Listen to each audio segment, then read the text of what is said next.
Omar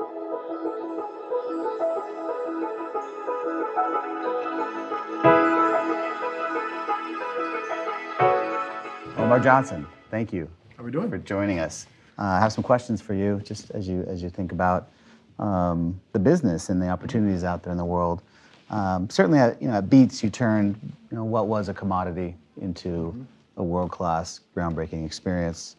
What would you tell someone looking to do the same thing, but in a different industry? Yeah, I think you've got to look at.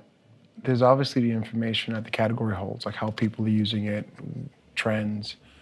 I think what you have to figure out is, are there other uses for the product?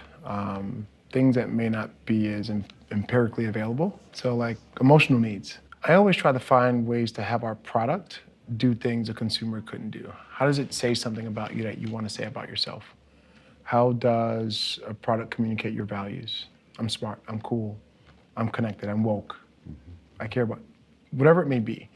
How do those products do that? And I think if you look at the obvious utility of the product, but look for those other things a product can do. If you think about the Beats examples I used today, we highlighted benefits that no one was talking about. Companies like Bose and Sony have been around for a long time. They weren't thinking about that woman on a train who just wants to get home without being pestered. They weren't thinking about the person who really cares about how they accessorize their wardrobe and says, I want my headphones to match my bag, to match my shoes. There were so many people that hadn't even thought about that as far as consumers. And when you give them that choice, they make it easily. So I think whenever you look at a sort of a commodity product, there's the current utility, but what else can it do? And what can it do emotionally? What can it do aesthetically? What can it do in other genres of thought versus the traditional sort of line of business that you're in? Wonderful. And when you're breaking into different use cases for a product, as you just described, how much of that is intuition versus data-driven? I tend to find insights and small things in data. You apply some instinct to that, but I have a super old school way of getting information, which is just asking. And all too often we walk in rooms as executives and we talk and we share, and not too often do we listen. I'm known for taking an idea into a restaurant and asking the waitress what she thinks. My team hates it, but it's how we live, right? My team's not the consumer, she's the consumer. So I find myself, and anytime I'm around someone, asking them, hey, what do you think about this product? So I think it's that combination of all three. And back to what I spoke about earlier, I think there's the data, there's the sort of, experience of the people who kind of use it and experience of people on your team, and then you apply some instinct to that. But to me, data is a piece of it that helps solidify or sort of confirm a direction versus indicate the direction. How do you, especially in conservative company cultures, how do you make the case? Great question. So back to my same ideas of how you get to big ideas, data's got to be a part of it. What I've discovered is that most people in a one-on-one meeting can gravitate and get a good idea, and they get it. They have trouble taking that idea and articulating it the way you did to their boss, to someone else, to someone who needs to give an approval. So data is that thing that gives them confidence to communicate it if they're not you.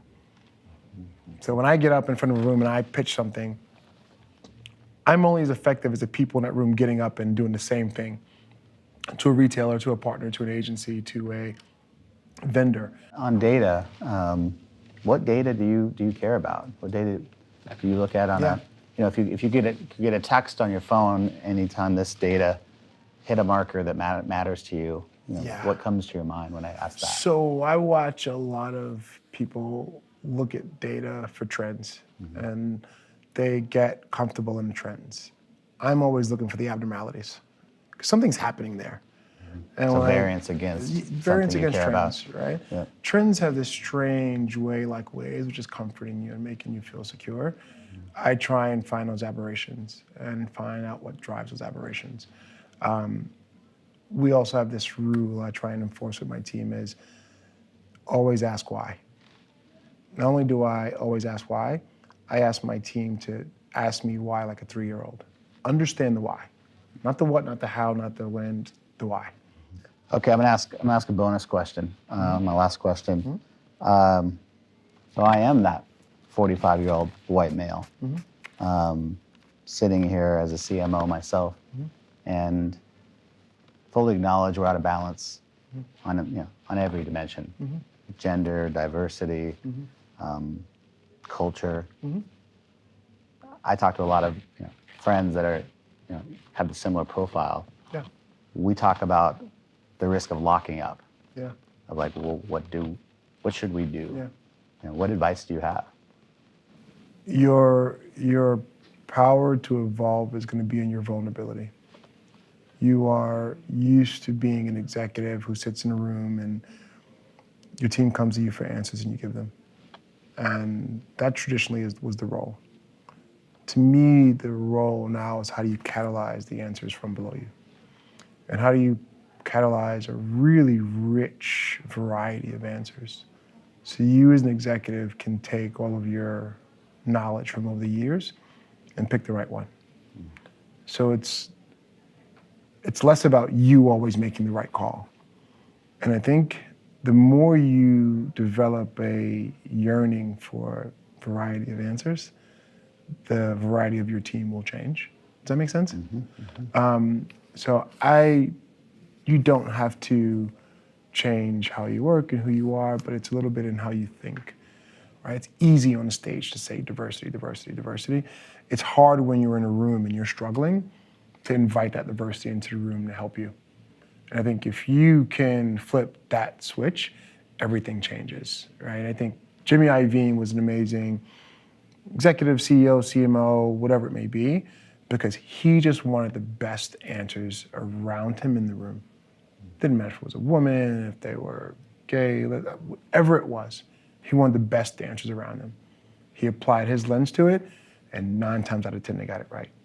And I think the collective intelligence of your business just rises when you can bring in a room that looks more like the rest of the planet. Yeah. So. That's amazing. Thank you, Omar. Appreciate it. Thank you, man. Yeah, Thank you. Good seeing you. All day. Take care.